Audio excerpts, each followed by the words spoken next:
खुलुमबाय Bodoland इंखं television studio आं हायनार्सि गयारि दिनै फुंबिलिनि गाहाय रादाबफोराव दङ। बिहाराव 60 फुट दालांनि लहाफोरखौ सिखावा खावना लाना थांदों। तामुलपुरनि भारत भुटान सिमायारि ओनसोल 1 नं दांगारगावआव मैदेरनि उदखार। गल'गन्जआव पुलिसआ गंसे साखा खबब्रै हुइन्डाइ गारिनिफ्राय मानै मोसौ जब्द खालामदों। गिबि मन्त्रि डक्टर हिमन्त बिश्व शर्माया 9थि कमनवेल्थ कनफारेन्सआव बाहागो लादों। बाक्सायाव सारअन्थाइ गावजानानै सासे सुबुंनि जिउ खहा। जुनायाव गंनै गारिनि गेजेराव सौग्रावनानै सा 14 जोखोम। दब'खायाव पुलिसआ सासे सुबुंखौ एनकाउन्टार खालामदों। दानिया फैदो आबुं रादाबाव।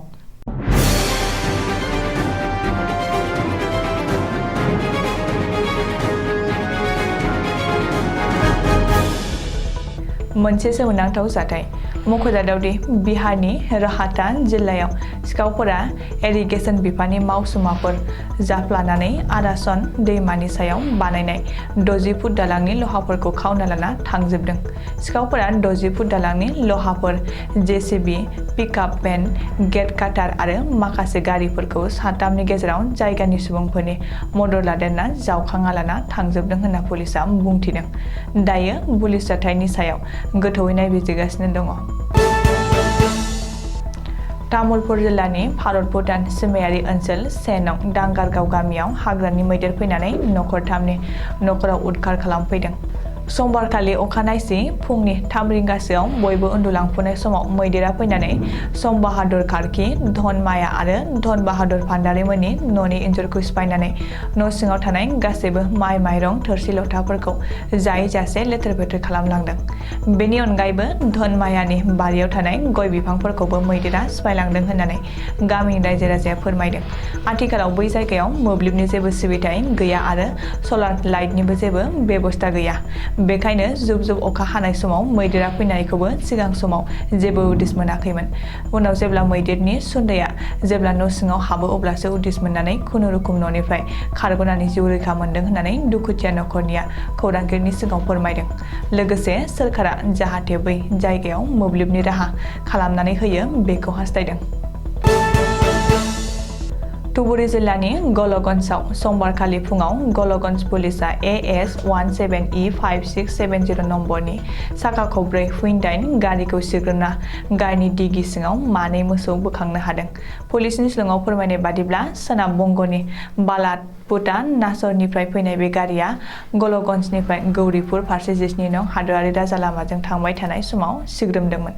बे समावनो पुलिसआ गारियाव थानाय सोनाब बंगनि नायासर गामिनि थागिबि गबिन्द दास आरो हाराधन सरकारखौ एरेस्ट खालामदों। बेनि उनाव पुलिसआ हमजानाय सानै दायनिगिरिखौ जोबथेसालियाव दैथायहरबाय होननानै मिथिहोदों। गिबि मन्त्रि डक्टर हिमन्त बिश्व शर्माया आसाम आयेन आफादाव जानाय कमनवेल्थ पार्लियामेन्टारि कनफारेन्सआव समबारखालि बाहागो लादों। गासै सा 76 थान्दैफ्रा बाहागो लानाय बे कमनवेल्थ पार्लियामेन्टारि कनफारेन्सआव बाहागो लानाय गिबि मन्त्रि डक्टर हिमन्त बिश्व शर्माया बुंदों दि आथिखालाव भारतबर्षआ गोलाव समनिफ्रायनो सुबुं दारा खान्थिजों सोलिबोगासिनो आरो बियो मोनसे गोग्गाथाव बाथ्रा। बिनि जोहैनो बयबो नोगोरारिफ्रा हादरखौ खुंनायाव बाहागो लानो हाबोदों आरो धोरोमारि बासियाजासेनो बयबो खाबु मोनदों। मख'नो गोनां दि बे कमनवेल्थ पार्लियामेन्टारि कनफारेन्सआव लोकसभानि बुंथिगिरि ओम बिरलायाबो बाहागो लादोंमोन आरो जथुमखौ बेखेवनानै होदोंमोन। मोनसे दुखुनांथाव जाथाय थाद'नाय गैयै सान-हर जुब जुब अखा हाबाय थानानै सारअन्थाइ गावजानाय सासे गथ'नि जिउ गोमादों। मख'जाथाव दि बाक्सा जिल्लानि बागानपारायाव फुंबिलि समाव लामायाव बेरायग्लांनो थांनाय समावनो सासे 14 बोसोर बैसोनि अनसुमा बर'नि सायाव हरखाबै सारअन्थाइ गोग्लैनायाव जायगायावनो जिउ गोमायो। सारअन्थाइ गावजाना जिउ गोमानाय सुबुंखौ पुलिसआ पस्टमर्टेमनि थाखाय मसलपुरनि देहा फाहामसालियाव थिसनथाय होबाय होननानै खौरांगिरिनि सिगाङाव फोरमायदों।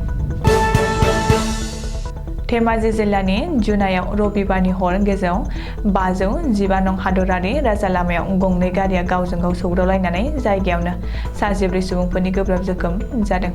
मख'जाथावदि धेमाजि जिल्लानि जनाय गाले मेसाखियाव रबिबारनि हरनि 12 रिंगासो समाव इटानगरनिफ्राय फैबाय थानाय गंसे डास्टार गारि आरो अरुणाचल प्रदेशनिफ्राय फैनाय दावबायारिफोरनि गाखोनाय गंसे सुम गारिनि गेजेराव हरखाबै मोखांजों मोखां सौग्रावलायनानै जायगायावनो 14 हान्थियारिफ्रा गोब्राब जोखोम जादों। सुलुङाव मिथिनाय बादिब्ला बे जाथायाव रावबो सुबुंफोरनि जिउ खहा जायाखै आरो दायो गोब्राब जोखोम जानाय 14 सुबुंफोरखौ देहा फाहामथायनि थाखाय देहा फाहामसालियाव थिसनथाय होबाय। गंनैबो गारिया अरुणाचल प्रदेशनिमोन होननानै पुलिसआ मिथिहोदों। आसाम पुलिसनि सान-हर गोख्रों सिग्रोमनाय हाबानि गेजेरजों सासे ड्राग्स फालांगिजों लोब्बा थानाय सुबुंखौ पुलिसआ एनकाउन्टार खालामदों।